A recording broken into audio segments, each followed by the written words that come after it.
Brian is a total power banker. Just don't let Mike charge them. Miss Worm, we always thank her, but it's not enough cause she's a gem. The UK Prepper network will survive with a bond that can endure. When your only goal is to stay alive, real Coca-Cola is the cure. Andy is about to saddle the tiger when he's not aboard his UFO. Barry's out with his Geiger, counting rides that made his beard go. The UK Prepper network will survive with a bond that can endure. When your only goal is to stay alive, real Coca-Cola is the cure. World survival is our mission. Out in rivers, careful stepper. Alan led with his vision. Defo still no prepper. Hawkins, hacking Hawkins. We've seen his face and let's just say it's enough to take to your eyes with pins. And of course his radio skills pay the way. The UK Prepper network will survive with a bond that can really hit. When your only goal's to stay alive, Mike took way too long writing this shit. Sorry, it should have been a shorter intro, but you know, we don't want the YouTube to stop me and ban me again instantly. Hello everyone, welcome back to the Prepper's Fireside. This is your Prepper's Fireside. This is for your questions. I've just scanned up through the 90 odd messages with no questions yet. So while I introduce, make sure you're getting your questions in there, otherwise it's going to be a very short show. First off, I have Andy with me, the Bombardier. How you doing, Andy? Yeah, very good, mate. Yourself? I'm good, thank you very much. And Brian, Scottish Prepper 73, after lots of swearing in the green room. How are you now? You all right? Yeah, good, mate. As if I would swear. Never. Unheard of Scottish people swearing. Speaking of sweary Scottish people, how you doing, Alan? Oh, good. I'm good. Excellent. Sorry, I'm trying to look at questions straight away, but have you returned that hideous shirt from last night? What shirt last night? You are? The Russian nerd one. Oh, that's shocking. You can't say that about Russian nerds merch. That's horrible. I think that's his point. I'm the only man to have a Russian nerd shirt in the UK, so yes. Anyway, no questions, gents. So do you want to say your goodbyes now? Bye, bitches. Yeah. It's a Q&A show, guys, so make sure you get some questions in. Fluff the pillow, Mike. Fluff the pillow. I don't tend to know the answer to many things anyway.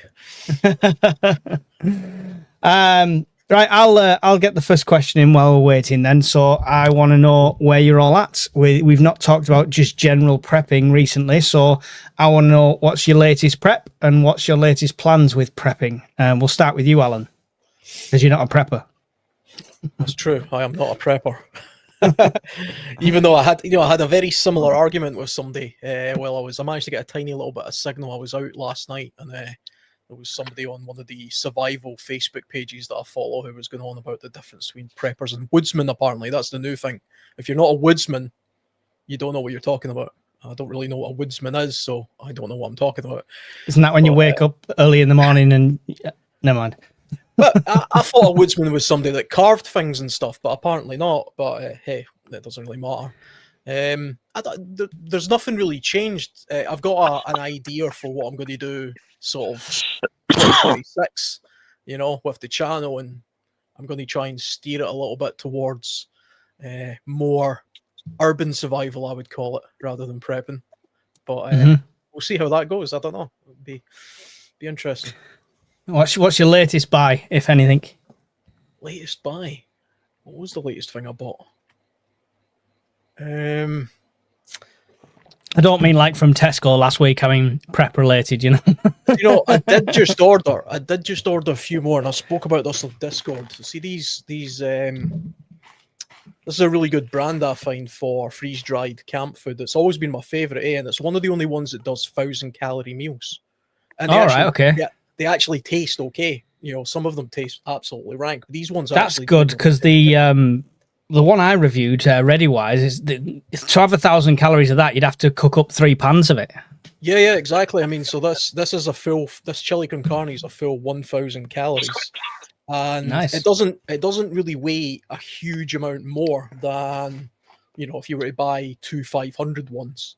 It's still slightly less of a weight, maybe just the packaging. But if why bother with those 300-400 calorie ones when you just buy a 1,000 calorie one? It does actually say it's meant for 2 people, but that's 100% just for me. And that's one meal. That's one meal. That's one meal as far as I'm concerned. I'm still adding stuff to it. I'm still going to have that with pasta and soup and tea and everything else. And beer. Sounds like an interesting dish with pasta, soup, and tea all in it.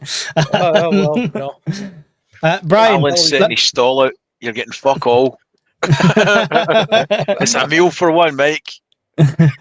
Brian, what's your latest prep, and what's your next prep? Oh, you cynic. Latest prep would be Starlink. That was a birthday present, although it's not my birthday till Friday, when I'm 21 again. So Starlink, that's the latest one. Next prep, I want to change the generator. Generator's only about a year and a half old, but I want a dual fuel LPG one. So that's what I want next year. I don't know how I will buy one. I'm saying I don't know how likely it is. It's pretty fucking likely, to be honest. I'll get it. After the freeze dryer, before the freeze dryer. I'd love a freeze dryer. It's too much money. Yeah, you say that. It'll just take you a few months to convince yourself. That's all. It's $4,000. Don't do Disney in 2026. There you go. That's $4,000 saved. You can explain that to my wife then. Go to the Trafford Centre for a weekend. It's the Disneyland of the North. I'm going to blame her on this. Between this year's trip and last year's trip to Disney, we could have bought 4 freeze dryers. Oh God! I literally feel physically sick. Was that just the thought of me in shorts, or was this the prices? No, I like the shorts. I've got my photo album. That's fine. Moving swiftly on. Andy, what's your latest prep, and what's your next prep? What you're looking to get? My latest prep, mate. I suppose I've got a new EDC belt.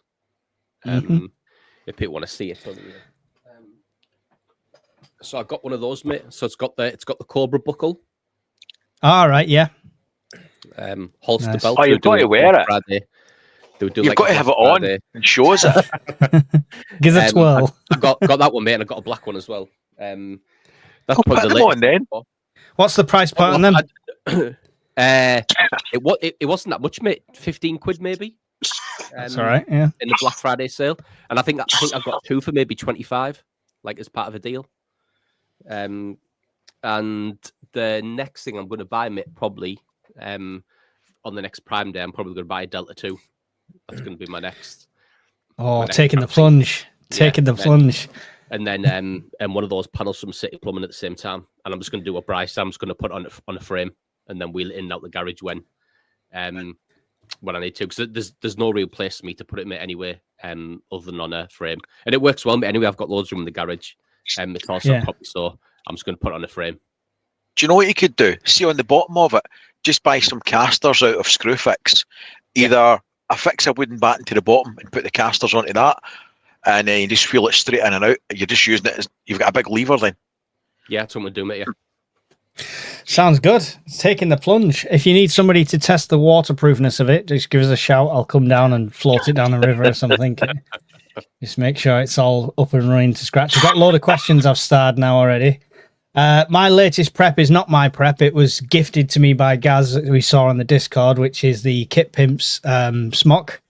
Yes, Brian, we know. We know. Jealousy, Andy, I know. Pull the trigger. You want to see it.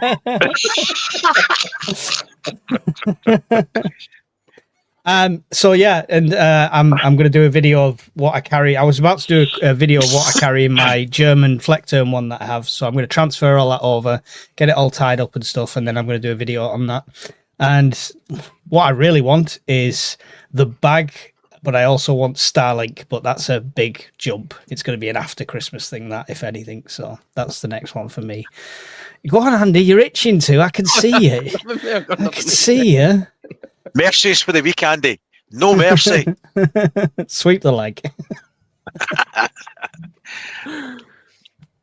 Andy's laughing because Irritate put a lovely comment on the Discord saying that when I lose weight, that jacket will look good.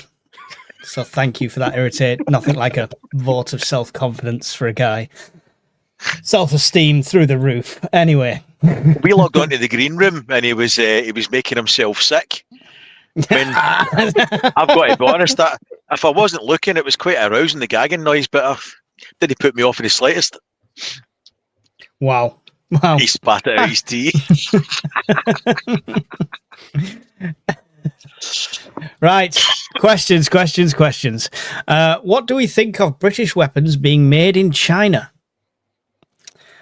Is this a thing? Is this What anyone? in China? You what? What weapons are being made in China that are? I'm not sure. Anyone got any insight into this question? We can't answer it if we don't know. But I would say, I mean, if as long as we had a means to be able to very quickly manufacture the same weapons here, should China be the problem? I don't really see a problem with it if it's just a cost cut next. It'd be interesting. as long as it doesn't come with an automatic switch off thing. Yeah. It'd be interesting to know what's being made, mate. Like, there's a big difference between making a missile or a rifle to a tank. Yeah. So it'd be interesting to know what's being made in China. You order the tank from China and it comes that size. It's like a corgi car. Look bigger on the picture. Rather than the British government are ordering the weapons off Temu now. That's how sick they are. Real titanium. Right, okay. So, Paul, if you want to give us some more insight into that, we'll happily delve deeper into that. But thank you anyway. Snapdragon had a question. What winter extra... Brian, stop stroking your screen. Oh, I found the answer. Killer. It's put it up. unnerving, this.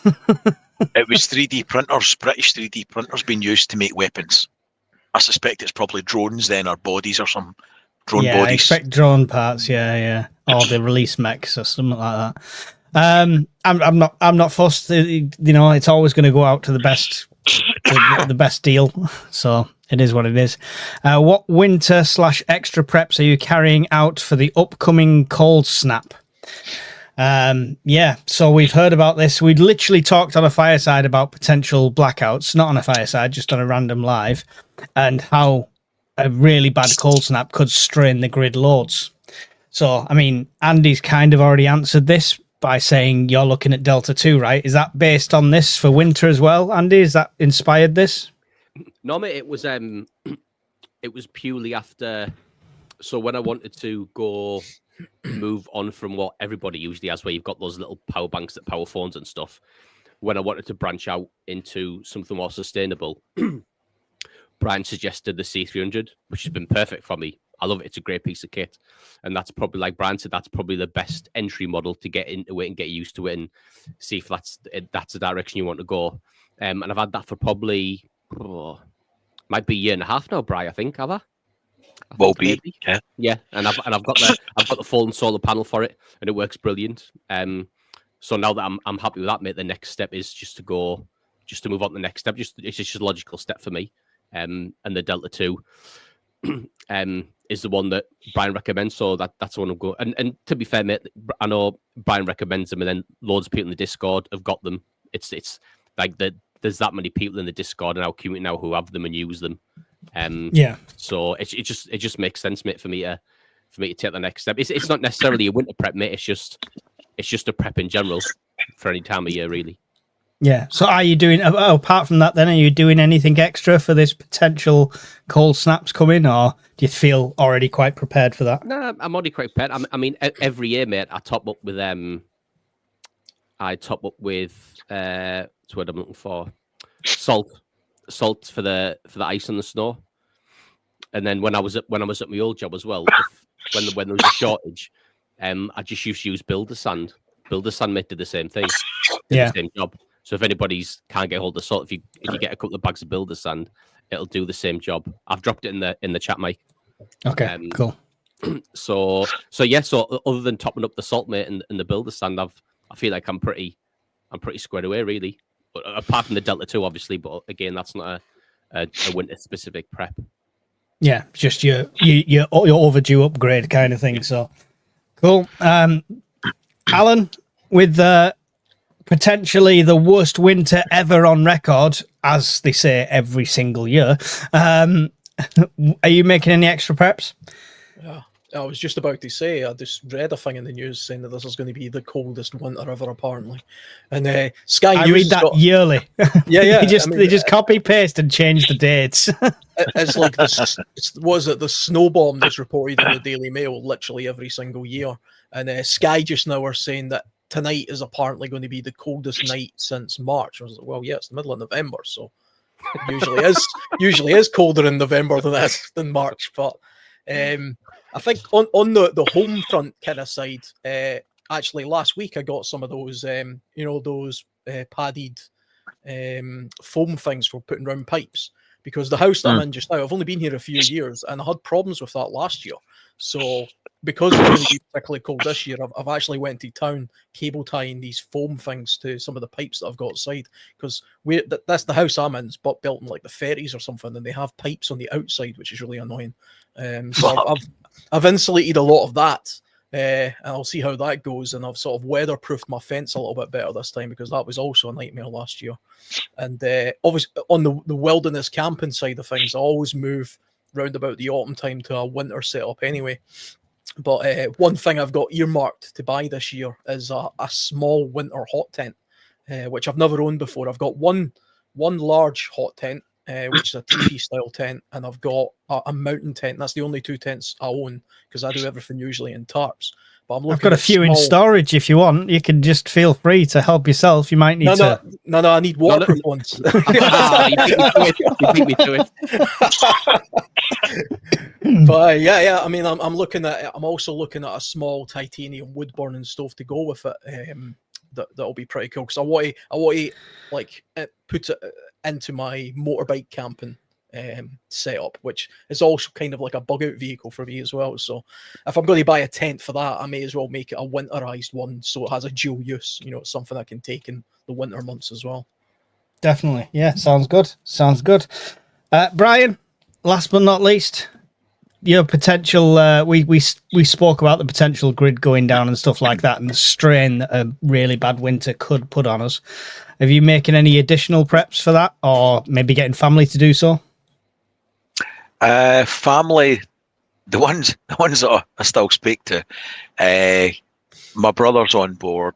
My other brother, we don't hear from much. My sister says she'll do it, never does. So no, I'm not going to flog a dead horse. But prep-wise, more or less just been doing maintenance. Cheers, Gatwick. It's been maintenance. I'm in a maintenance cycle. So the last month I've just been rotating stock, agitating the tins, turning them upside down, giving them a little clean with a cloth, get any dust or moisture off them, making sure the dehumidifier works. I've got the moisture content down to about 31 degrees on average, 31% for the shed. Okay. I serviced the generator, swapped to the water, replenished that in the 55-gallon drums. So that's pretty much where I am. Any storm straps over the roof? No, but I did think about it, and I've been on the swiller with that, to be fair. I don't know. I do have ratchet straps that would reach. Mm-hmm. Yeah. And I've got, where it's Anchor mounted points? on railway sleepers. Yeah. Well, I could put, just buy some rebar and bend it into eyelets and coach bolt them onto the railway sleepers and then ratchet strap to there. I'd definitely fit the eyelets, because you don't have to put the strap on, right? At least it's there if you need to. So many jokes. This could go. I'm not going to go there. No, I've been thinking about it because we do get a lot of wind here, and it gets pretty sporty. So I don't know. I probably will actually after just talking with you about it. Other than that, mate, nothing. I was quite upbeat, vindicated with Catherine Porter's latest article, which pretty much rubber stamped in a more eloquent fashion than I've been trying to say about the grid in the winter for the last 2 years. Someone who can word things more eloquent than you, I do not believe it, sir. It must be a lie. She said, "Oh, we're in a bit of trouble." Brian says, "We're fucked." That was basically there was a key difference in colourful language. But if we do have a bad winter, the margins are so tight, we could be in a bit of bother. But like you said, every winter's going to be the worst in record, so it's suck it and see. Yeah. Definitely. I mean, I don't want to suck it and see, but yeah. Thank you, Snapdragon, for the question. Appreciate that. Hope that give you some answers there. Mad Chicagas, when are you going to? Speaking of suck it and see, when are you going to do the live stream with the 6 million Scoville lollipop? 9 million Scoville, and it's not going to be live. I'm just going to do a video. So at least I can turn the camera off and cry if I need to. Well, we're all here. Might as well just do it now. No, who's going to read the rest of the questions out? You lot. I'll read it if you'll try and kill yourself with Satan's dick. Go on. Have a good old licky Satan's penis. Wow. Anyway, moving swiftly on. Sorry to our Christian friends. I apologise for Brian. What gravity filter do you... demon. What gravity water filter do you recommend? Personally, you can't go wrong with a Berkey for me, but that's for home, obviously. So after that, it'd be a Sawyer Mini. I've also got the one off Lee, which is really good, and the name's gone out of my head. Anyway, Freewell, I think it is. That's about 60 quid, but it's a similar sort of thing to the Sawyer. Andy? The only two that I've got, mate, is the Sawyer Mini and the Sawyer Squeeze. I haven't got anything for home use. But you could rig them up for home use, couldn't you? Well, you could do it, yeah. But I mean, if I was going to have something that was standalone at home, I'd probably just get a Berkey. Yeah. The only thing I don't like about the Berkey is we use the Vivo one that I got in the kitchen, and that there's no cooling in it. So if you fill it with water, you just want to use the water. If it's a warm day, it's warm water. There's no cooling in it. That's the only downside. Brian, gravity water? I use the Lifesaver Mini. That's my preferred choice. I've got some of the little mini ones as well. I'm sure they're Lifesaver Minis. But the jerry can is, well, that was a gift, but that's what I wanted anyway, because my prep's primary ethos is bug in. And I can take that with me. You've got quite a water storage already in place, haven't you, before you'd have to start filtering? 165 gallons. Yeah. So do you test that, like, to make sure it's okay? Do you have any way of testing that? Just replace it every 3 months. Yeah. Right. Okay. Cool. Alan, water filtering. What do you recommend? I've never used any of the water gravity type ones. The Sawyer Mini is the only one that I've heard particularly good reviews of. I see lots of other people using them. I've personally never used them. I use the Grail, which isn't a gravity water filter. So it's the pressure one, isn't it? It's the similar concept, yeah.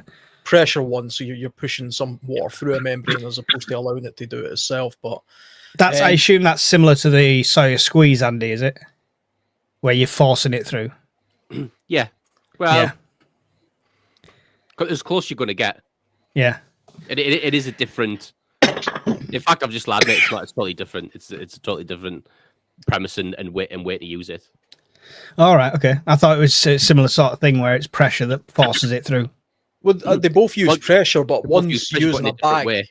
Yeah, one's using a bag and one's using a container, like a hard plastic container. But if I was thinking about filtering or purifying large amounts of water for like if there was more than 5 of us, for example. It's a good passive way of doing it.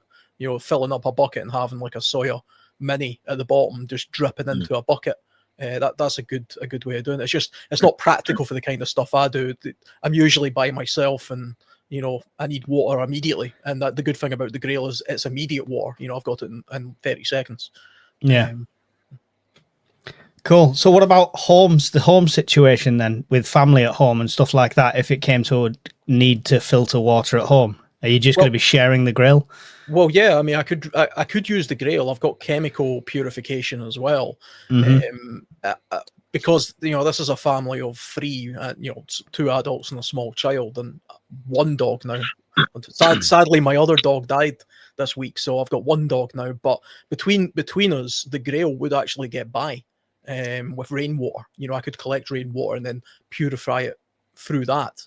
And I can set up, I could build, if I really needed to, I could build a water filtration system that would work on the same principle as being gravity fed. And then I could purify it via boiling or the Grail or chemical or something like that. Because there is a big difference between obviously filtering and purification. Those are 2 different things. The good thing about something like the Grail is it's both. It filters and purifies. So it's a purifier as opposed to just a filter. Cool. Awesome. And boil is number 1. All of the gadgets you buy under the sun, tablets, anything like that, boiling is still the best way for everyone to purify. Thank you for the question, Stuart. Hopefully that gives you some insight. Stuart Lonnan, if you were to purchase one, which is the best, Mesh Core or Mesh-tastic? Well, we've made the jump from Mesh-tastic to Mesh Core. The devices you buy, it doesn't matter. You can flash it with either software. So don't think you've got to buy it because it says Mesh-tastic on the advert or anything like that. You're just getting a device which you can then put whatever you want on. Brian, you've got Mesh Core set up now, haven't you? Yes and no. I've got it set up on that one, but I had wanted to put up a repeater. You really need a repeater as well. Because there's not a lot of uptake where I am, so I'm going to need to establish my own network. But that's going to be part of the Starlink project anyway, because I'm going to need to do an Ethernet gateway, and we should be able to use Starlink to extend the network. But that's going to be a project. Pending. Yeah, Fun but times. Mesh Core's more stable long term for what we're wanting, and less prone to nuisance messages, and it'll bounce further as well. Then there's more jumps. It's got the bulletin board style thing as well, right? So you can leave a message for someone rather than just hoping they're online to pick it up. So yeah, but when it comes to the actual question recommendations, Stuart, it's like I say, the software can be changed and flashed to whatever you want. It's essentially the same sort of node you're buying anyway. So some use more power than others. They do. 3D Chicken. If you just Google 3D Chicken, he's the one that does our UKPN ones. He's got some good units there. Genuinely, you can find them on eBay. You can find them on Amazon.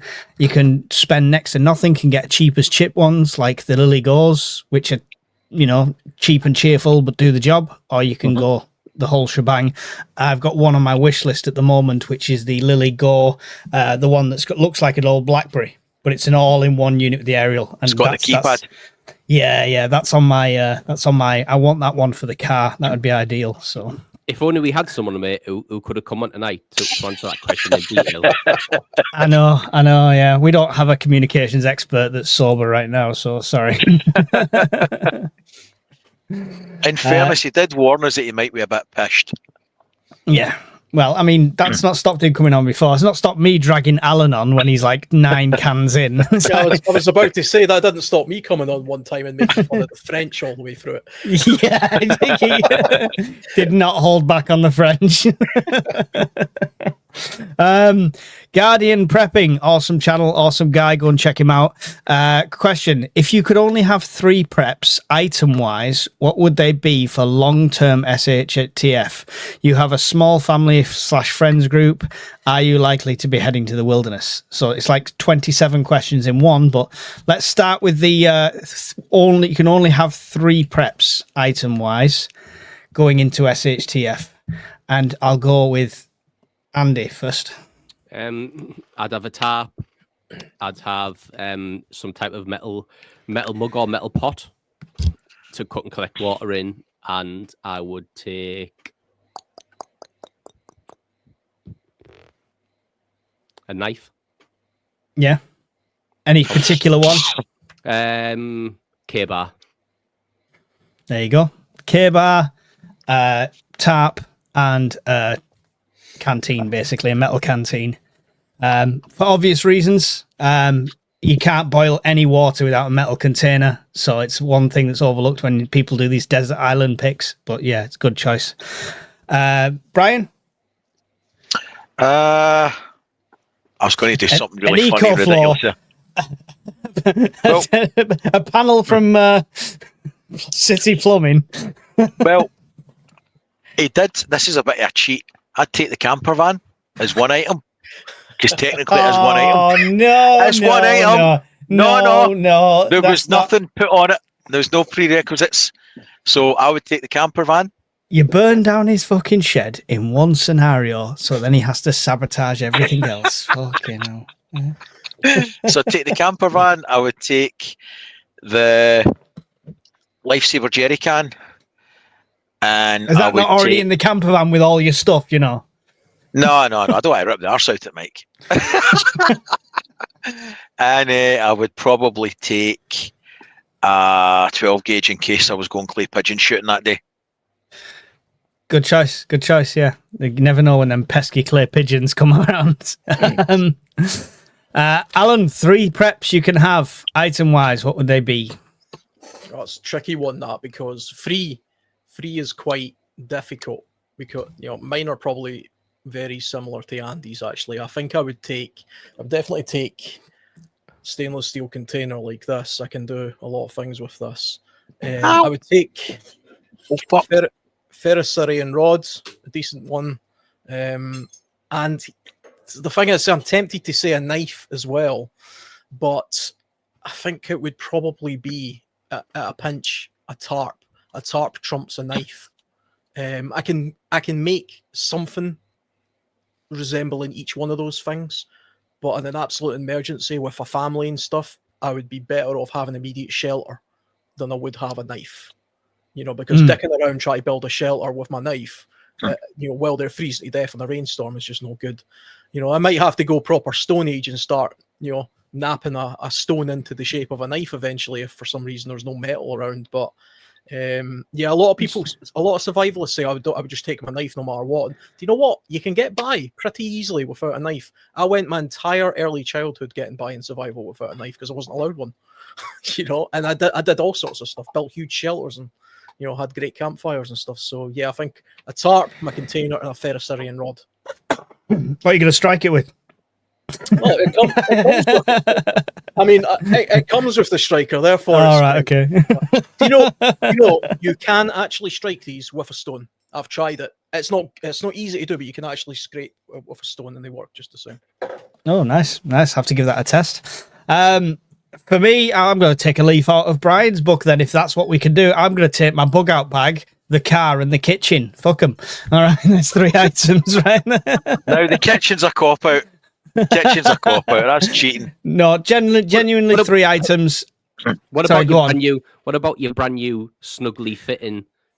What's snugly fitting? It's too big for me. Like, it's got room for padding. Where?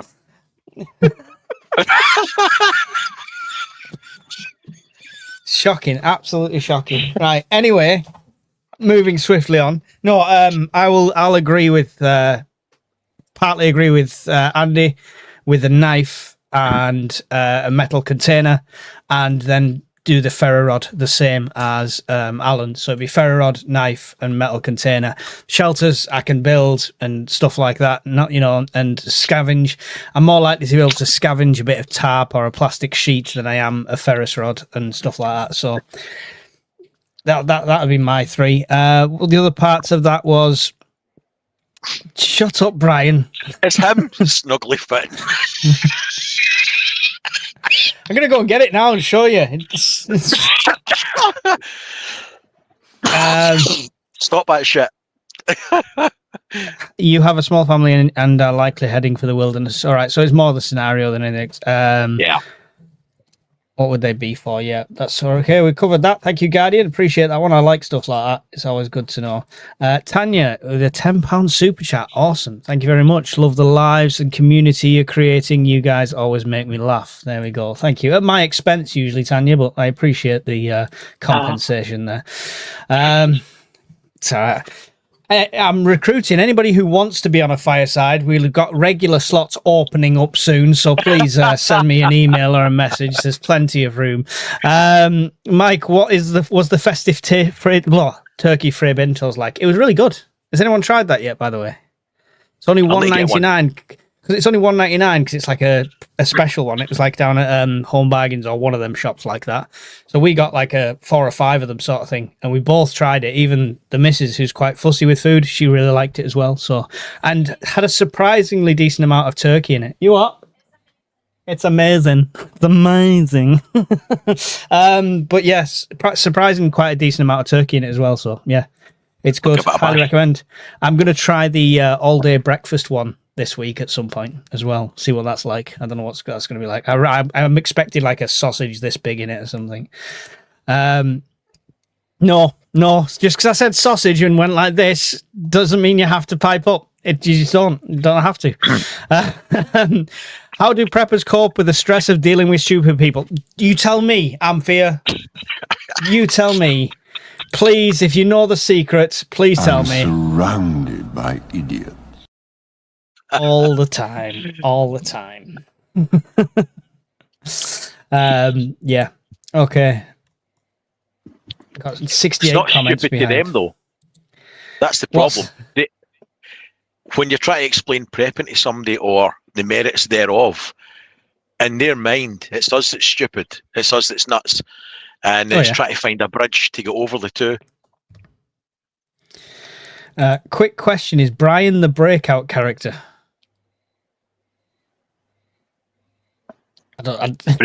Breaking out of what? I don't know. I'm lost. He's already got his own spin-off series. He's got his own little channel and stuff, you know.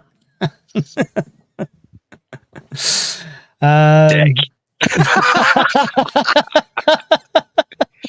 I'll give you a laugh. See, while you were talking, I was pissing about with a knife and I was cleaning it, and I thought I'll rub it on my jeans.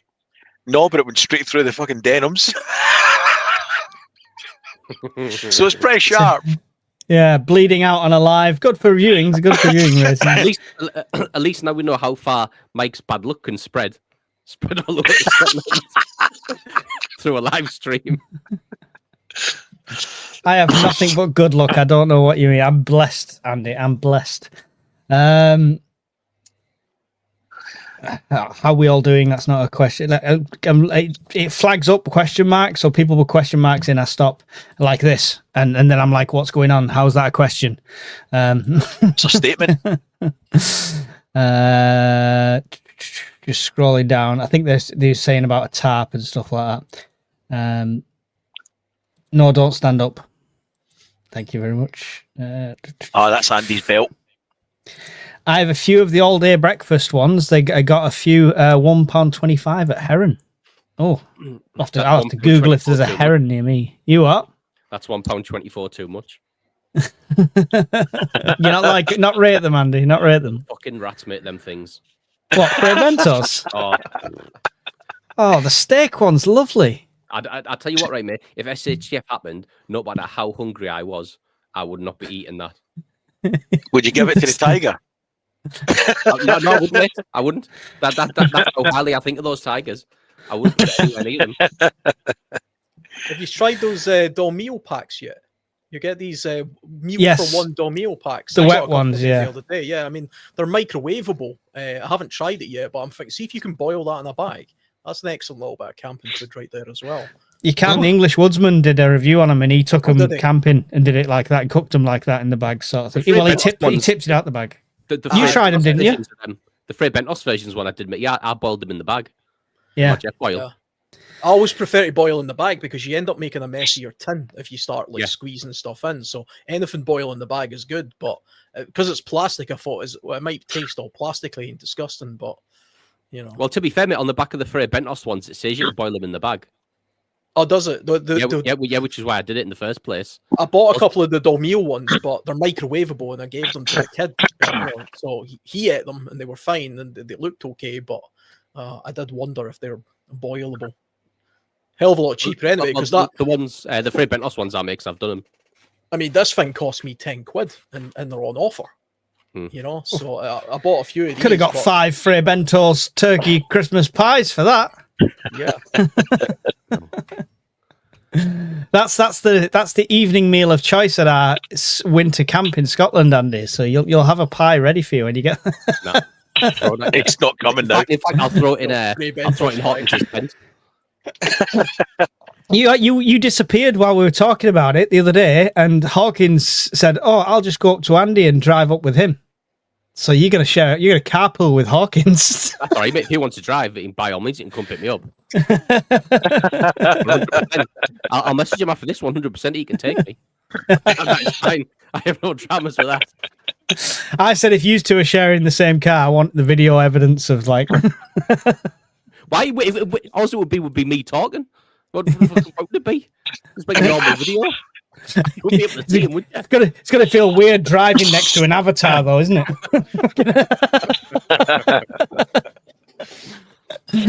How do you see the road with no face? Lorraine Sanders, Mike, did you get a chance to get one of those water bottles that Andy had usually for the military only? No, the Survivor 58. I haven't got one. No, it's on the bucket/wish list. I did send an email though to the what you said, Andy. So I've not had a reply as of yet, unless it's gone into junk. So, how long did they take to reply to you when you emailed them? Oh, it was pretty rapid. Was it? Like it was same day. Mm. To be fair, Maybe mate, I should. I'll email them because we know what y'all looks like. I'll email them, and if I get anything back, I'll throw it in Discord. All right. Okay. Awesome. What do people think of USA potentially offering political asylum to people from the UK targeted for thought crimes? I'd go tomorrow.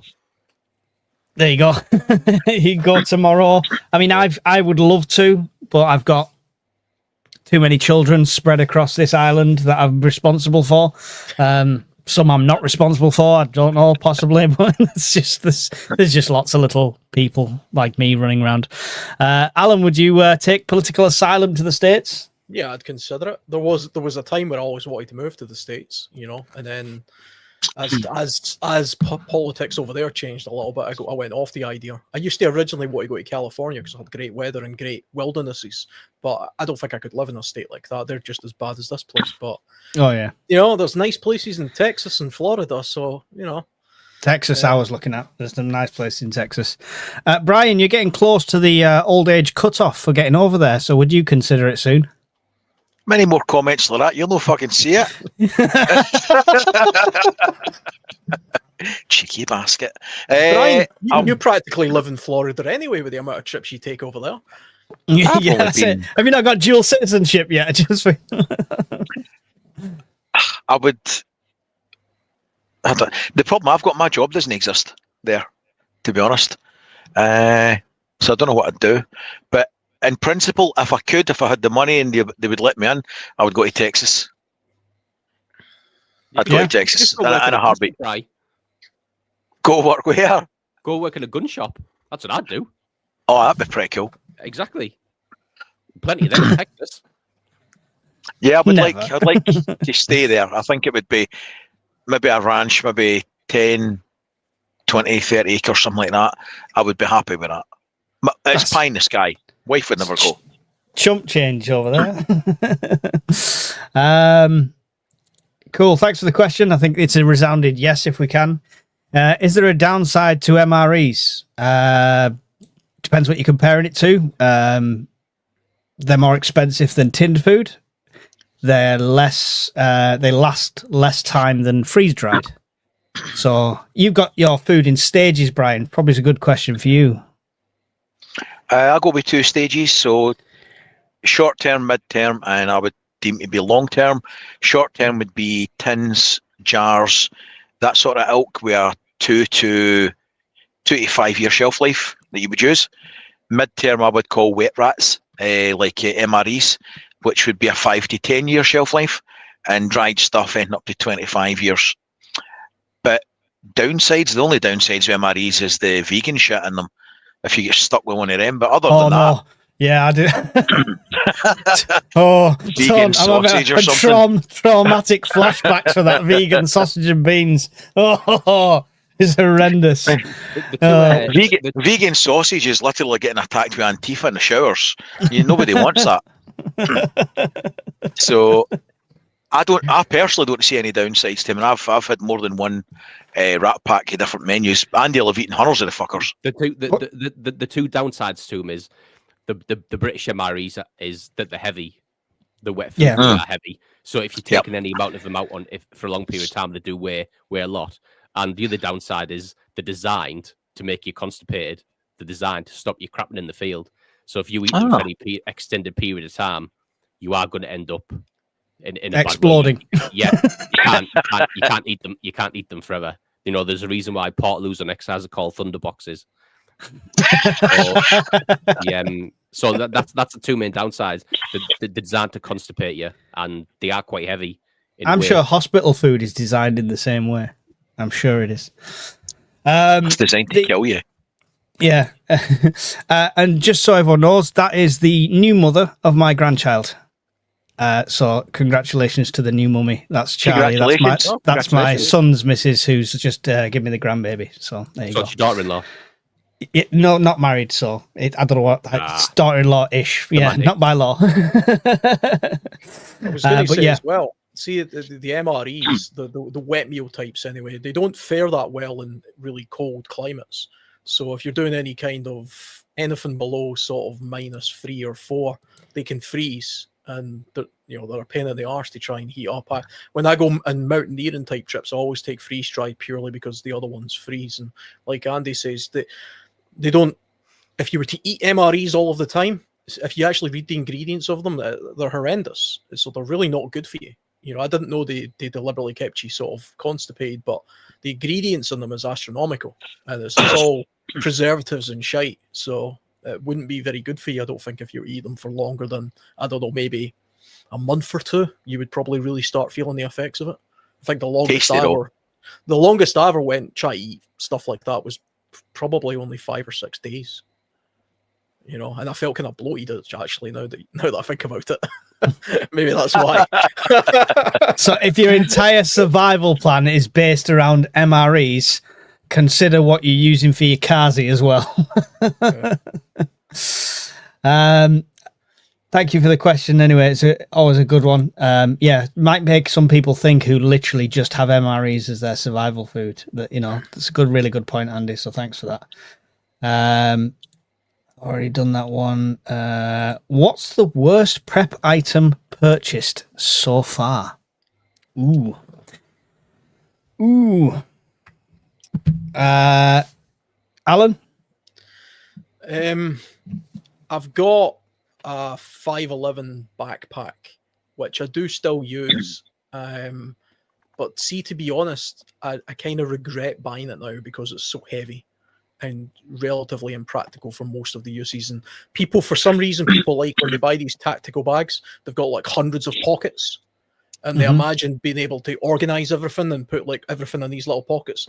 The problem is when you do that, one, you forget where everything is. Nothing's individually waterproofed when you do that, and also they don't really work that well when you start trying to organize them because they kind of swell outwards. Tread carefully, Alan. Tread carefully, Alan. You are treading on my dreams. I want that kit pimp one with all the pockets. Really? Well, it's like, I think it's the probably got it lying around somewhere, but it's the 70. Yeah, it's over here. The Rush 72. Yeah, the Rush 72, and you can see it's got like lighting in here is pretty bad, but it's got like 1 million pockets to it, and I've tried to fill them out. All these little bits here, and they don't sit perfectly neat because the more stuff you put in it, the more it becomes like a turtle shell. and it swells right out and it becomes really uncomfortable. And yet, so you end up not using any of this stuff at all. You end up just using it like a dump bag, and then you've got all this additional weight. This front pocket alone can weigh as much as a good backpack. So I don't really understand the reason for having it. I suppose if you were like some sort of tactical If you didn't have soldier, all, you know what I mean? if you didn't have all them pockets, though, Alan, you couldn't have your tactical tentacles dangling off the back as you're running along. Oh, well, he had to, didn't he? He had to. I can generally feel my blood pressure. You can see my face going red. I can feel my blood pressure going up thinking about it. So that 511 Rush 72. So I used one then, mate, in Afghan, and the one I've still got it. It had a compartment, so the front, and so like the front part Al was talking about there, and like the main compartment, there was like mesh on either side, and it would pull out and you could fit your helmet in it, so it would save having your helmet connected to your weapon, because it's an absolute pain in the ass if you ever have to run or go any far distance with it. And I think that's and it was a great bag when I was out there. A lot of things didn't have to be individually waterproof because it was like 50 degrees, and obviously the amount of kitting that you carried out there, it worked quite well. But like Al says, mate, like it has no application in Great Britain or in anything peacetime really. It just doesn't work. It worked great for me when I was out there because I had that much kit and equipment, and it served a purpose, which is why I used it. But I agree with Al. So mine's in the attic, and I haven't used it since I come back, purely because it just doesn't work for me. And there's too much sentimentality linked up in it for me to get rid of it because of where it's been and what I've done with it. I quite like the separate sections and pockets if I'm going out on my own, because I know I can just get my camping stove out of here and I don't have to unpack the bag, and I know I can just get this out of here and I don't have to unpack the bag. You know what I mean? So everything's easy access without having to delve into the main compartment all the time. The pockets, they squash against each other, so you can't easily, like if you put a sleeping bag in that and then try and put something in one of those pockets, because it's pushing up against it, I find that you just can't get anything in them, and it becomes a real pain in the arse. But it could just be the way I'm packing it. Like it's like Andy, if you've got a very particular use in mind, like in the desert or something like that, and you're just putting military gear in it, great bag. I mean, it's absolutely bomb-proof, but it's so heavy. I mean, that bag weighs 4 times the amount empty as to my normal bushcrafting bag that I would take out with me. 4 times empty. Wow. You know? Yeah, Is that the frame? Is that because of the frame? Well, it's not got a metal frame. It's got a sort of internal plasticky type thing, I think. But so it's not like a metal frame or anything like that. But So what's the weight then? Canvas material? The material, yeah. It has probably 5 or 6 different layers of material to make up all those pockets, and because it's using like the strongest grade possible of materials, it's heavy as hell.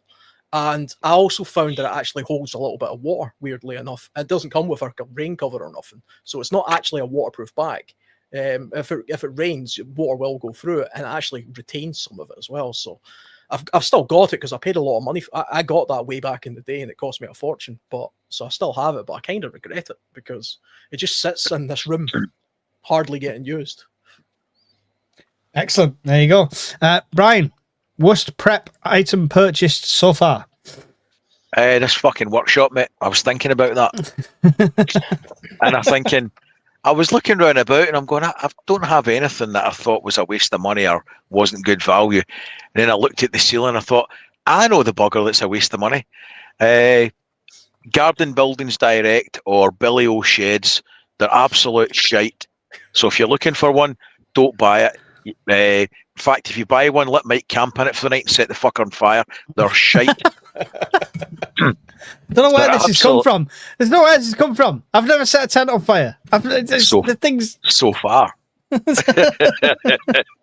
No, we bought this and it wasn't cheap, and I spent probably near enough the same again putting it right. I'm happy with it now, and it looks great and it does what I want. But nah, shite. So that's Garden Buildings Direct, Billy O Sheds, shite. And he's not sponsored to say that. I'm sure there was a sticker at the bottom saying "built by Mike" or something. No, because it would have. I wouldn't have sent you extra doors to make a bench with. 5 doors, 5 fucking doors. No floor. Never sent me a floor, but five fucking doors. I'm looking at it going, somebody's shite at Tetris at that factory. They really are. Someone never got Lego as a kid. Yeah. Andy, worst prep item purchased so far? That new, the new army issued modular sleeping bag Yeah, is an absolute bag of shit. yeah. What's give us some detail. So I made the mistake, mate, of buying it before we went to the prep meet in the Midlands, and that thing, mate, and it was my mistake, because usually I'll test stuff before I go out and I get up, but I didn't, mate. I made the mistake because the one I used whilst I was in the military was so good. I made the mistake of thinking, it's just going to be good, yeah. He's good, and it wasn't, mate. It was dog shit. I binned it when I come home. So when I was the material, mate, the materials were shite. The quality of the stitching and the materials used was shite. The first time I used it on that meat, on the first night, the zip broke. And just the general build quality, mate, was just crap. So when I come home, mate, I just binned it. Cool. There you go. That's good to know. Well, mine's a long list, as we probably know. Every tent ever. No, but genuinely, probably the worst thing was when I got the cheap. I mean, I don't mind, like, you know, the single burner stoves that take the long gas canisters. Yeah. You pay a bit for them and they're half decent. It mounts in, it's all stable, it's fine, no problem. I got a really cheap one off Amazon. It said Adventure across it or something like that. And that's the one that the gas kept leaking out the side after about 3 or 4 uses. After regular use, the spring just went straight away. It lost all its strength and it wasn't holding the gas canister in place. And that's what blew up into flames, and surrounded the whole gas thing. Since then, I went to Go Outdoors and got their version of the same sort of thing. And you could feel the build quality difference. And it's more or less the same price, to be fair. So rather than get the Amazon one that they've just added price to it, even though it's probably is worth less than £5, go to Go Outdoors, get that one, or the next one up, which is a double one. It just feels much more sturdier. But yeah, buying the cheap store, buying anything cheap when it comes to things that can blow up, take my word for it. Don't do it. Was that, didn't Barry put a can of shaving foam in his? Yes. And he clicked it in, all that shaving foam started pissing out. I'm sure it was Barry. Fucking hell. I mean, I don't think you can blame the product for that. No, but it just popped in my head when you started talking about those gas things. Yeah, so you both had a really close shave. Yeah, but that's happened to me twice. You know, once bitten, twice shy. Obviously not. Just carry on.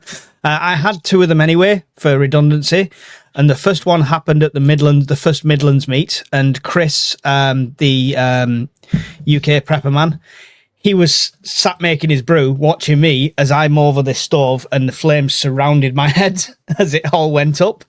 So he rescued me. No, he didn't video it. I asked him, but he made me a brew to compensate for losing my eyebrows. And then the second time was when I was out camping on my own, and it was that was clear to me then it wasn't just a one-off fault. It's just don't get them cheap ones. So yeah, thank you for the question, Evil Girls. Good. You know what's even crazier about that story about Barry and the shaving foam?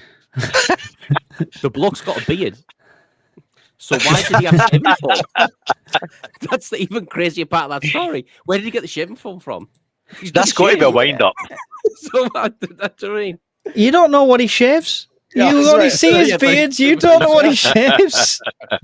You could have some smooth balls. Barry, the modern man. It's just that was his manscaping fluid. Sorry, Barry. It's your fault for not coming on. I'm just scrolling down, trying not to miss any of your questions, guys. If I do, I'm sorry, but we are behind on them. So thank you for the question, Evil Girl. That was a good one. I like that one. If you were given £500 for prepping, what would you buy? I'm not going to ask Brian. To be honest, for me, at the moment, Starlink would be the first thing, and put the rest towards getting a Delta 2. I know it wouldn't be enough for both at the time, but yeah, Close, I would try. Yeah, close enough that you could do that. Possibly Black Friday, you could do that. So if someone wants to give me £500 by Black Friday, then great. But yeah, Starlink and a Delta 2 would be the combination for me at this stage. You probably could actually. I've seen them as cheap as 320, and it's 165 for Starlink. So you could get it. Yeah, there you go. And I could get a solar panel from Temu because they're excellent. And there you go. I'll just spend the extra tenner change on that. Andy, 500 quid. You've had a windfall on the pools. I would buy a Delta 2, mate. Yeah. And then I've been debating for ages. So what have I got left? 100 quid? Yeah, thereabouts. Yeah, thereabouts. I've been debating for ages, mate, to try something from AlpKit. So From where? AlpKit. All right.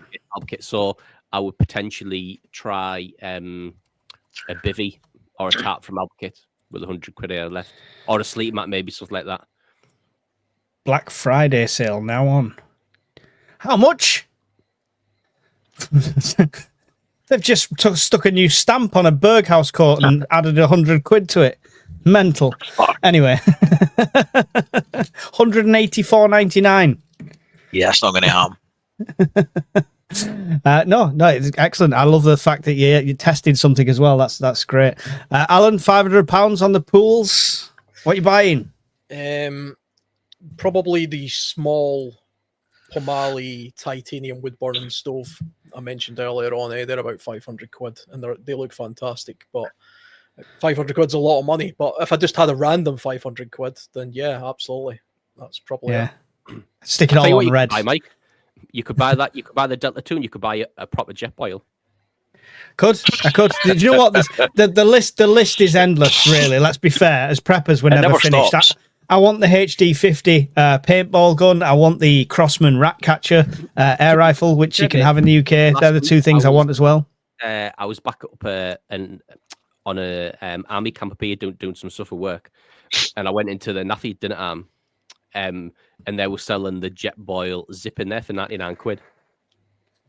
I expect them to go down to like that at Black Friday, so it is a good investment, definitely. But you know, who's got 500 quid this close to Christmas? Not me.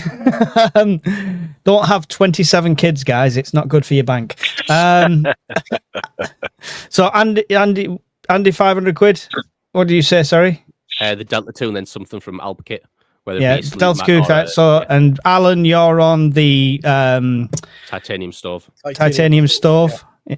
Is that 500? Is that all of it? Yeah, they're about 500 quid. Yeah. Wow. Yeah. Cool. Brian, another Delta 2. No, just for shits and giggles, the top of the mountain. I was going to say I'm power banked out, but I'll probably get more just to review them. But I've got no room. Did have no room anymore. There's 10 kilowatts of power banks in here. Let's not be hasty. No, I would put it towards the gas, the LPG generator, the dual fuel. So that would probably pay about half it. Cool. So, there you go. Sorted. Thank you very much for that Rift. It's a good one. Pete, UK winter, cold, wet and dark. What's in the car now for winter journeys and knowing it's there, making you feel wise? What have you got in the car that's different for winter? I think we've got our regular car kit that's in there all the time. The only thing I throw in extra is I've got a big bag of salt now that goes with it, because it was dirt cheap at Rogers. So 5 kilos of salt. So that's going to I can grit half the motorway on the way home if I need to.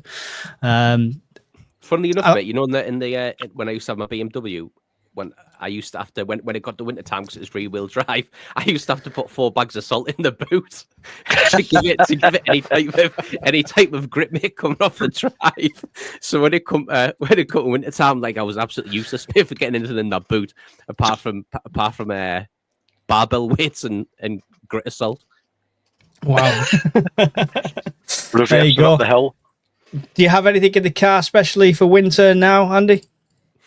To be fair, mate, I walk to work now.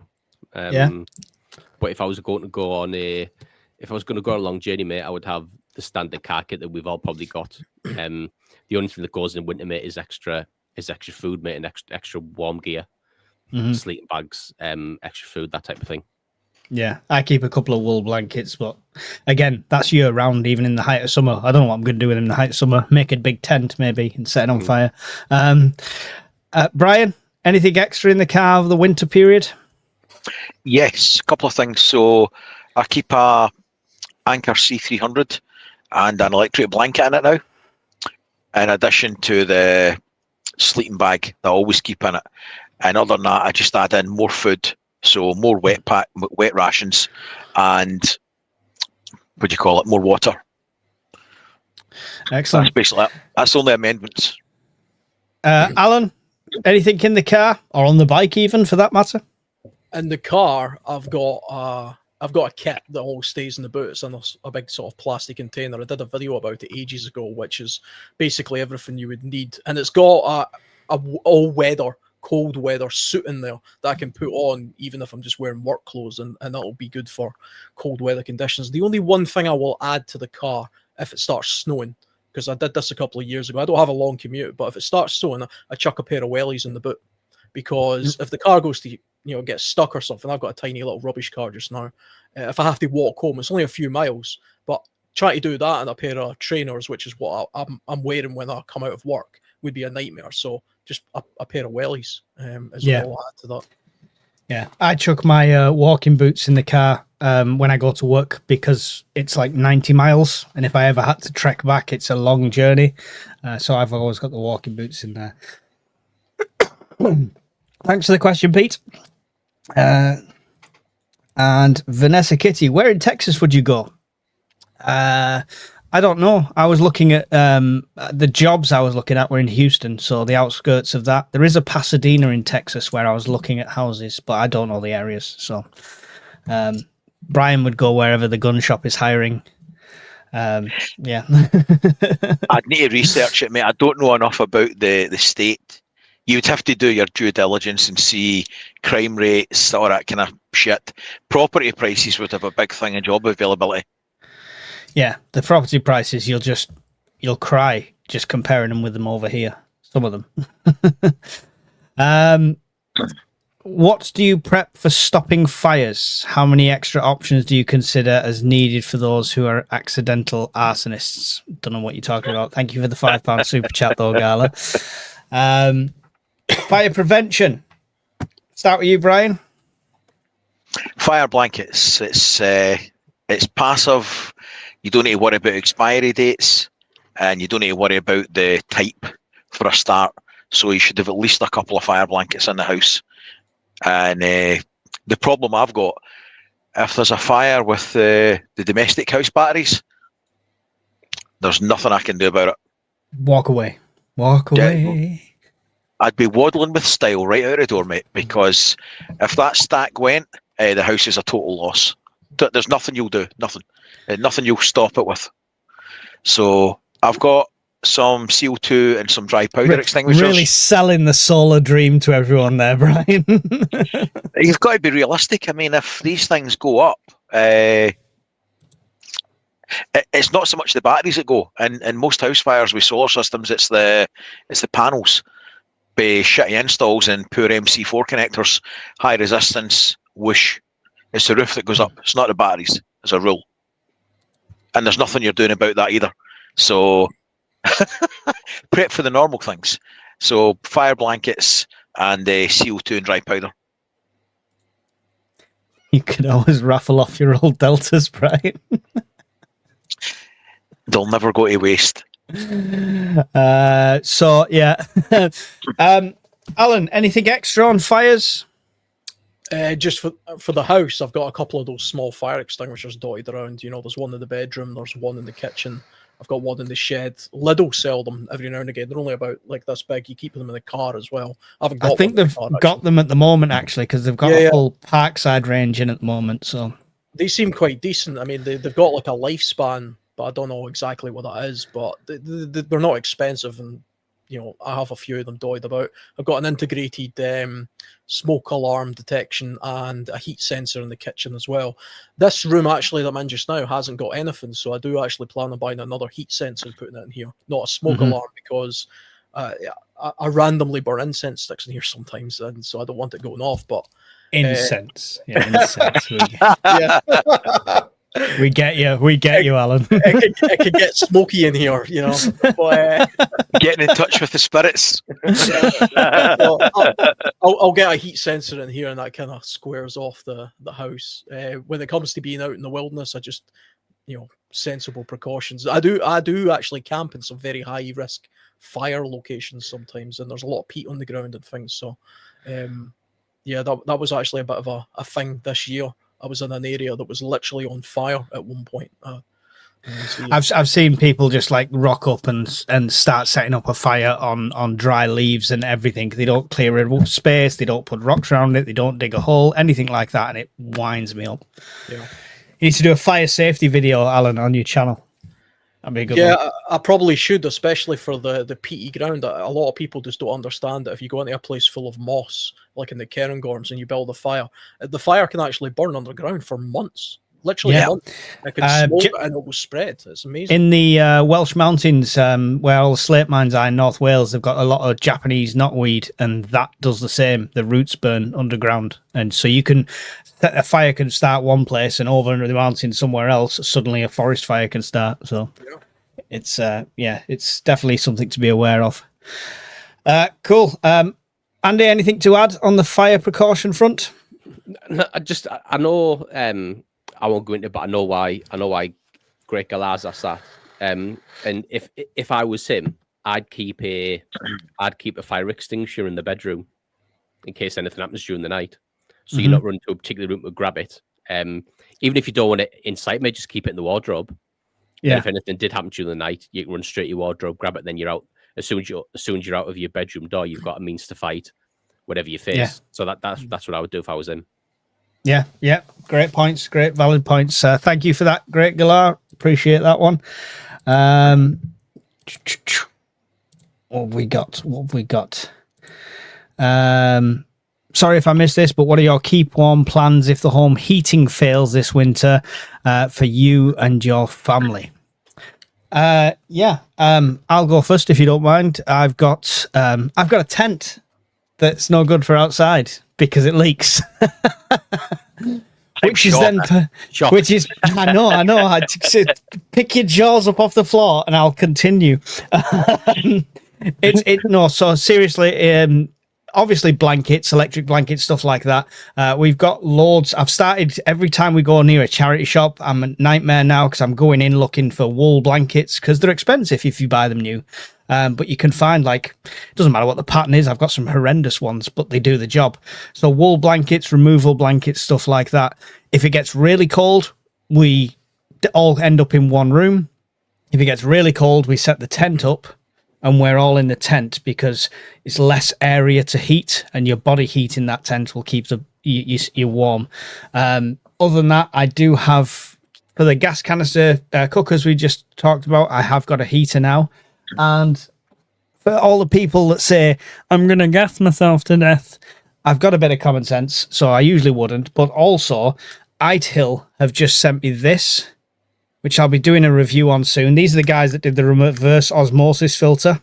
And basically, that is a carbon monoxide detector, temperature, humidity, everything with a little hook so you can take it out with your camping and stuff like that. So it's just a little safety device extra, but I can hang that inside the tent, something like that. And it's got an alarm on it if it gets up to so many parts per million kind of thing. So it doesn't have to be charged, does it? Or run off batteries?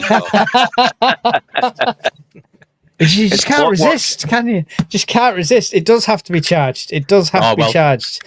You can put it in the bin. But yeah, so that's just like an added extra. Generally, I'm of the school of thought of don't listen to the fear-mongering saying, oh, you're cooking inside your kitchen with a gas hob. You've warmed up a tin of beans for 5 minutes. You're all going to die of carbon poisoning. You're not. You're in a big, decent-sized open space. You're not leaving it running 24/7 for heat. It's just to cook something. common sense. But if you are in a small area like a tent, that's where these accidents happen. Idiots at festivals keeping themselves warm with a gas stove in a 2-man tent from Temu. So yeah. Anyway, but that's my Don't listen kind of to the plan. fearmongers. Nothing needs to be charged up.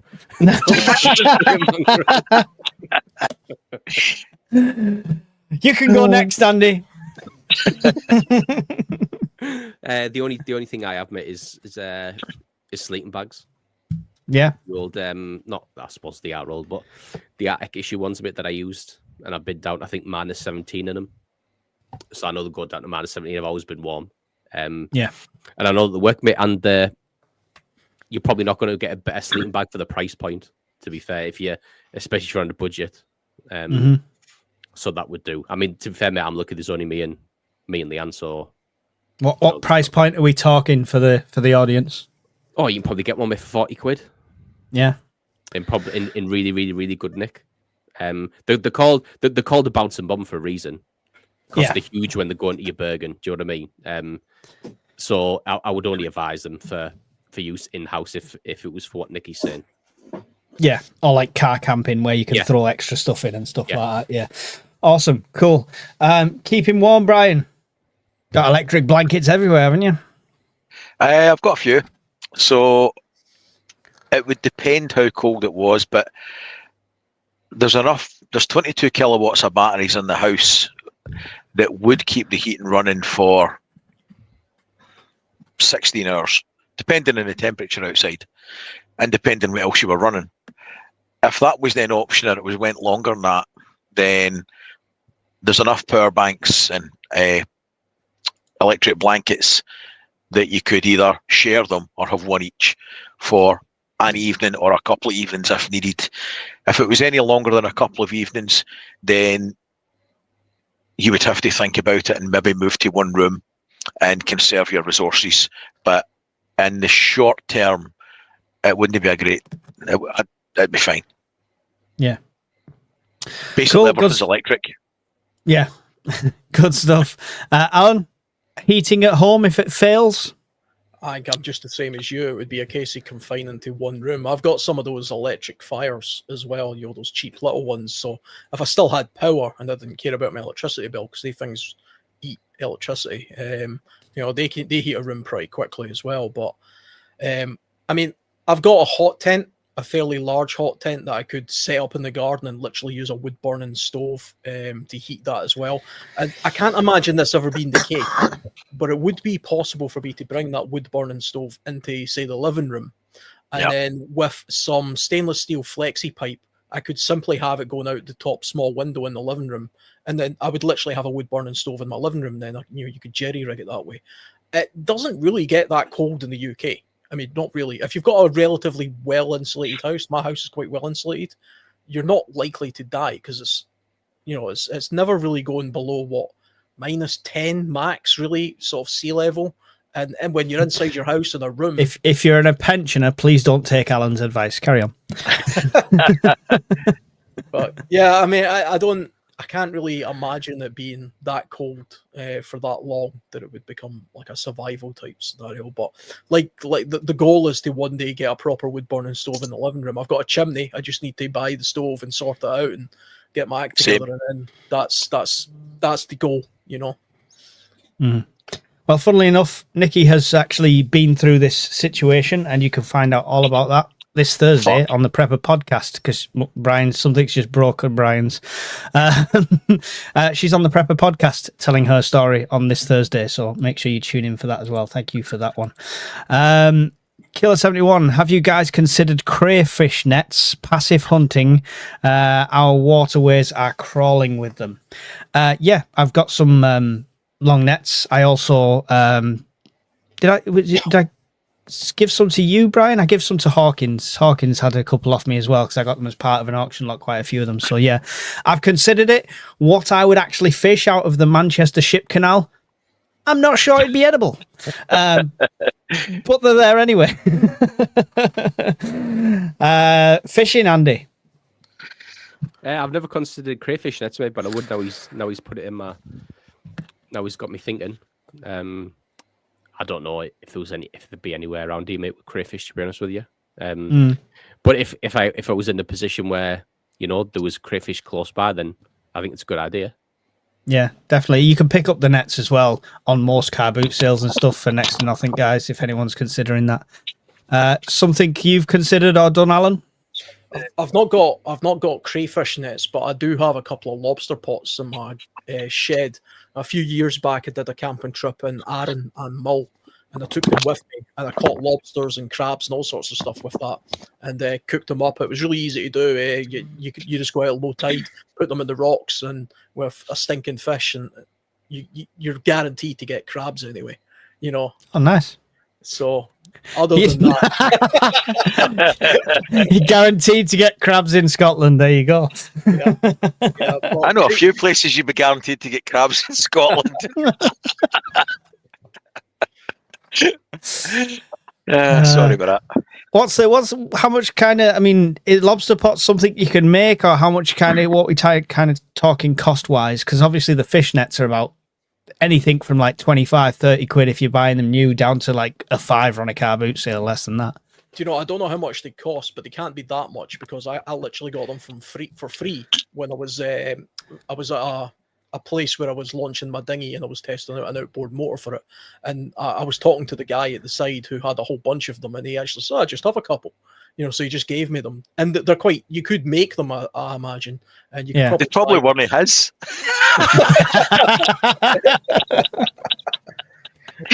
Yeah. I can't imagine them being expensive, because they're basically just made of wire and rope.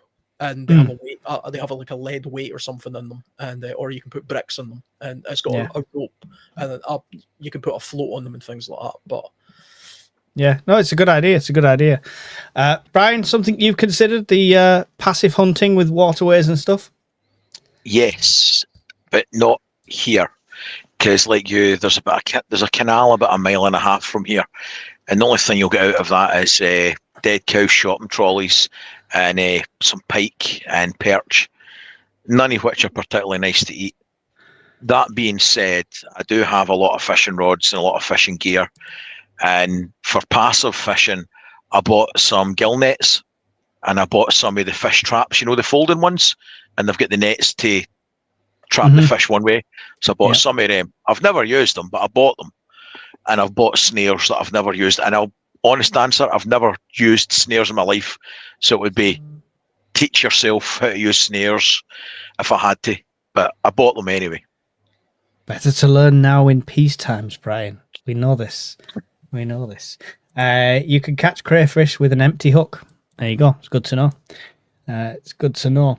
We're gonna have to stop your questions coming in now, guys, unless it's a super chat and you'll bump up. But I'm gonna have to stop them because we're out like 10 behind, so we've got more than enough to get us through. Appreciate them though. So thank you for that question, Killer. Vanessa, are the waterways safe for catching and cooking those crayfish? I suppose we've already answered that with, don't trust the shipping canals. You're more likely to catch 7 used Johnnies than you are a fish.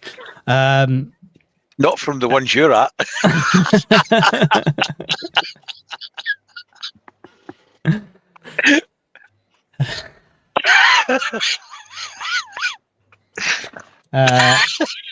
I don't know if licenses are required. I don't know if there's licensing required. I think it's different areas have different rules on fishing. It depends where you are. So there's an invasive species of crayfish. I know that in England, American version, which I think is they're sort of protected free as well, game. aren't they?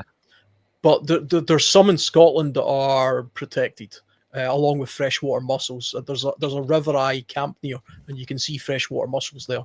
You cannot eat them. You cannot collect them. I suppose if it's an XHTF situation, bloody everything's fair game. But same with trapping and snaring and stuff. Swan is back on the menu, boys.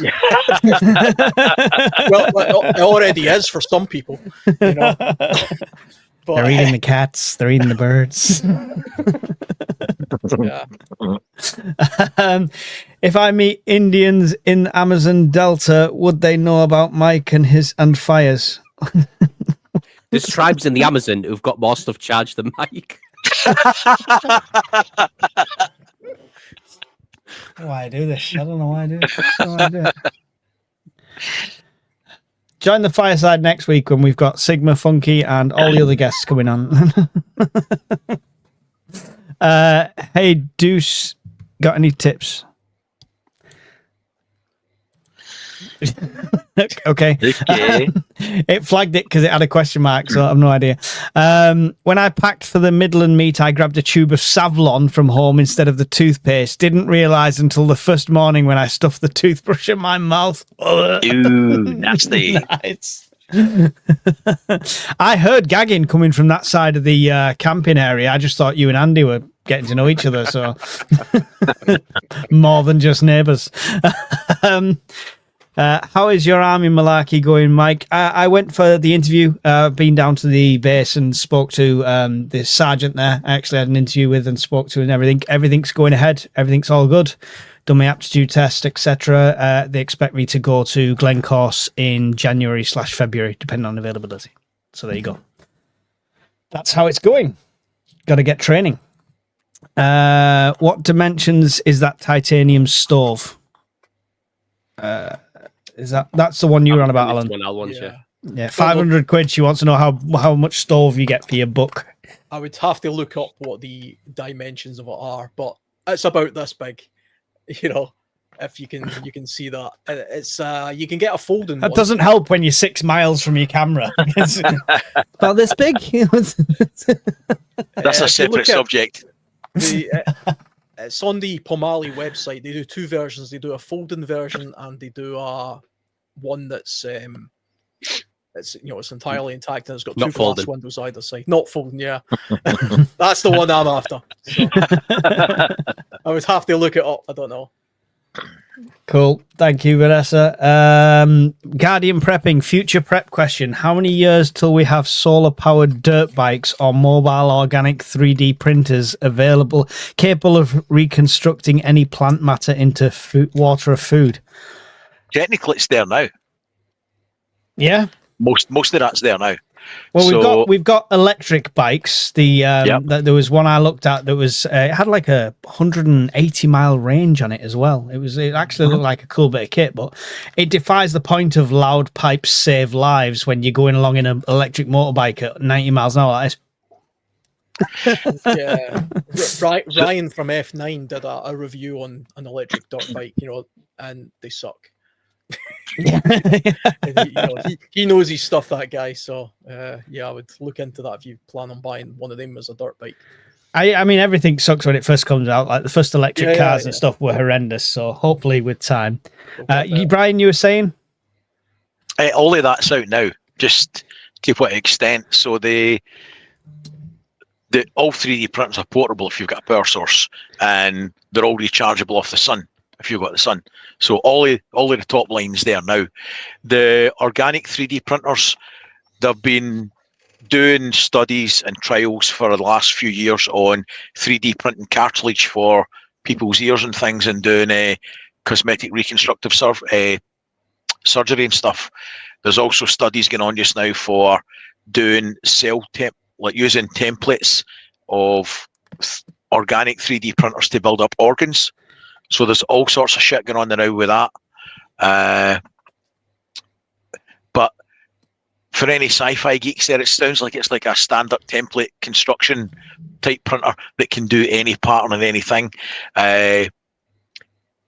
You can get 3D printers now that will print in wood, aluminium, titanium, and that was 4 years ago I saw them. Yeah, it's unbelievable how quick it's going. And now that we introduced AI into that, all the stuff they were trying to figure out is going to be a lot more easy to figure out, right? So watch this space. Demolition Man times are coming soon. Thank you to Liz for £10 on PayPal saying, we met at the bug outs. My husband said you look like Ricky Hatton. Sorry about that.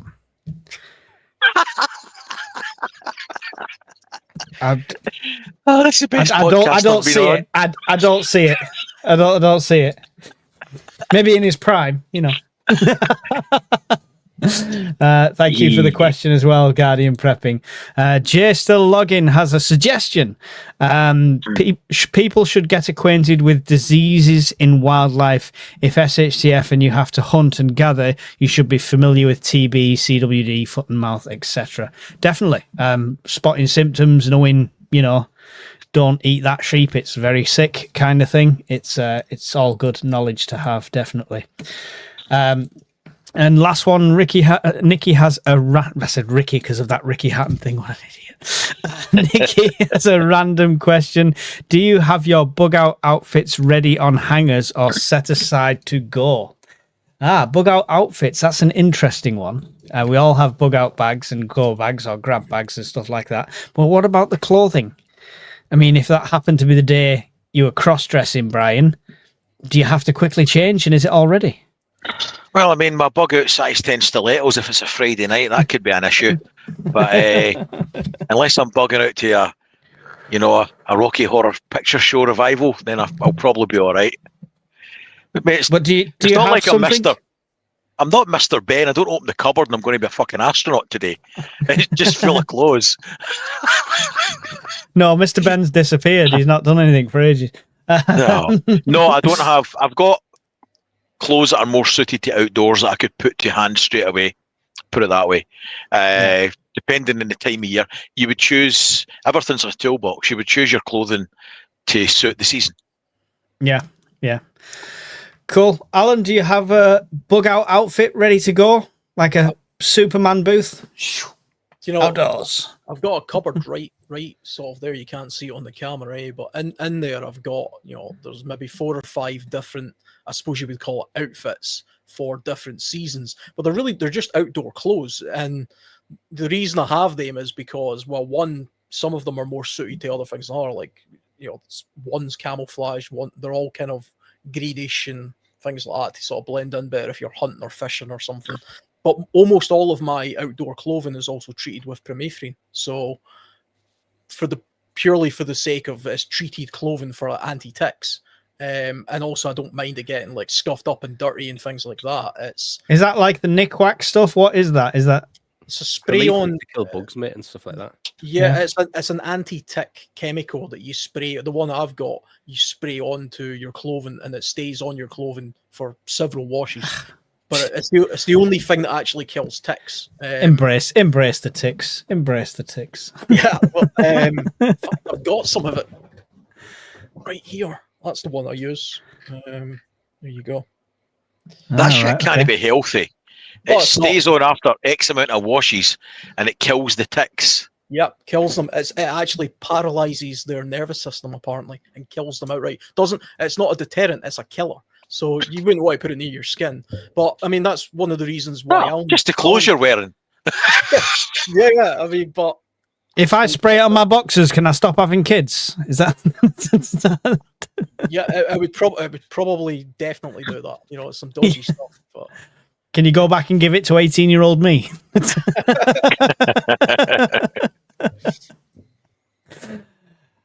Cool. So, Andy, do you have kit like clothing if you had to bug out? Yeah, I've got it in my gorilla box. Yeah, all the clothing that Wood wears in there, mate. Yeah, it fits in there with the gorilla. Yep, he wears it. All right. He jumps out of the box and takes it off, and then I just put it on. All right, excellent. Excellent. I've warmed up these boxers for you. Already got the stank on. Excellent. Yeah, I've got a box of like camouflage clothes and stuff like that. It all lives in a box because it just wouldn't fit in the wardrobe with everything else. Generally, I've just started wearing more practical clothes. I don't need a suit for the office anymore, stuff like that. So I'm just walking around in. If it's not gym gear, it's outdoor gear. So generally, I've got my jacket near the door with all my stuff in and my bag. So if I had to get out, it was a fire spreading through the house, I'm not thinking about getting changed. Whatever I'm wearing, just throwing the jacket on top. And in the bag that's in the car has a set of clothes in as well. So just good put question, the outfit on. that's my bug out gear. It's these big, flary, bright shorts and a pair of red gloves. That's oh dear, shocking. I think that's it. That's it for our questions I highlighted. Don C, why is Alan so far away? He's because Brian smells. Ticks give you Lyme disease. Musk. Yes, I know. I was joking about the B1 with the ticks. Nobody wants ticks. it's a good way to get close to your camping friends when they're having to remove one from an obscure place. Promethean is an insecticide. Use it when deer culling. It also kills Scottish midges too, as I found out when I got some on my vehicle. Oh, I'll have to take a look. Bring all that to the Scottish meat, Alan. We'll have a flyover and spray the entire field before we camp. Oh yeah, it kills everything. It was actually developed by the US military way back in the day, and it's quite hard to get in the UK. That's the only one that I can find that contains that ingredient. This and it's only a relatively tiny amount that's in it. You know? Agent Orange. It's kind of like that, yeah. What's the actual spray called? Not the ingredient. What's the actual spray called that you've got there? Life Systems EX4 Plus. Oh, it really rolls off the tongue. EX4 Plus. There you go. Oh, there we go. Yeah, that helps. $9.95 for 350 mil. Sorted. Let's read that blurry tin backwards. That's brilliant. Thanks, Alan. That really helped clear it up. I'm going to pop I've just saved it for myself, but I'll pop the link in the chat for anybody that wants it as well. Yeah, we've got 184 people still in here. It's past 10 o'clock though, so bedtime for the older people. Not mention any names, just, you know, we've got some older people with us, so we got to consider it.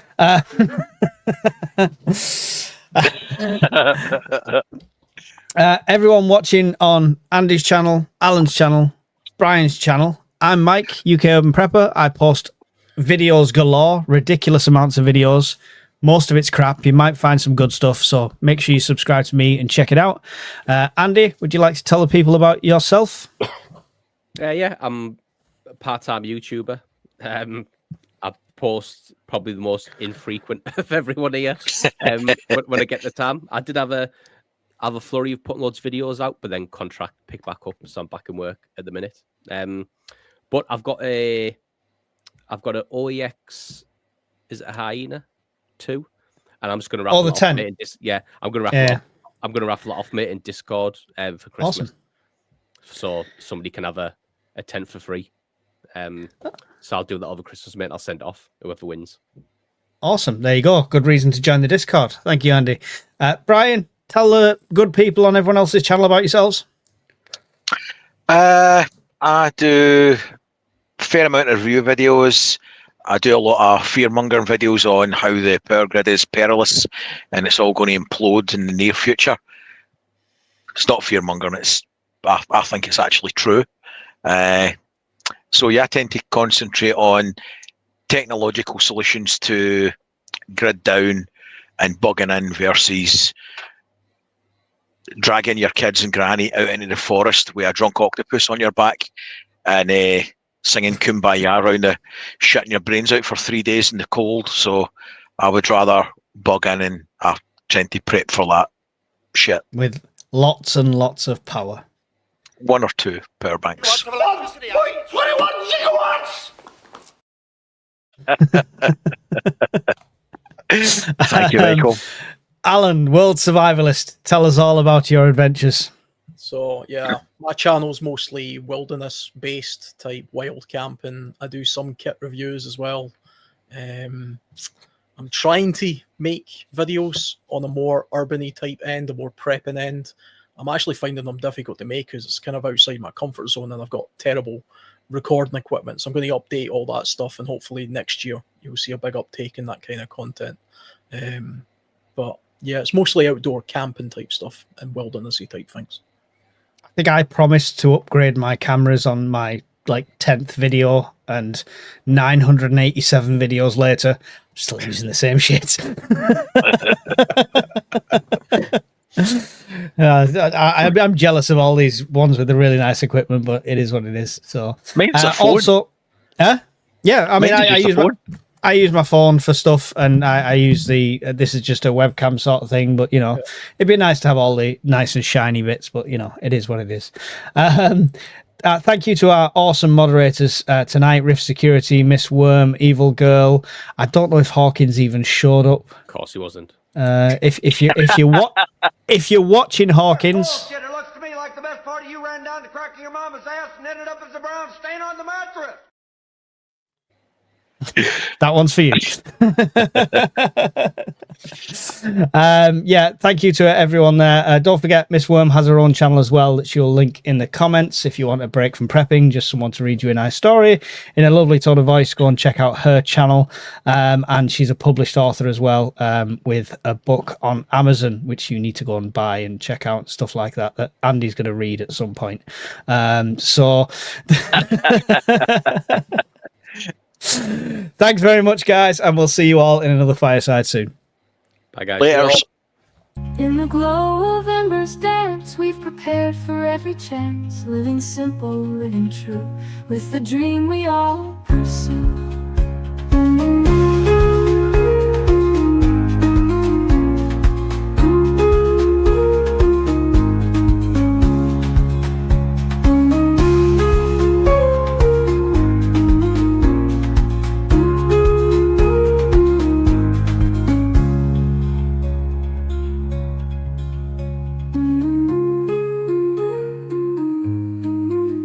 In the glow of embers dance, we've prepared for every chance, living simple, living true, with the dream we all pursue.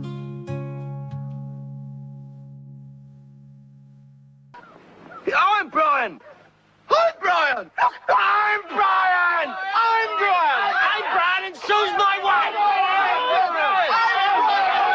Right, take him away and release him. No, I'm only joking. I'm not really Brian.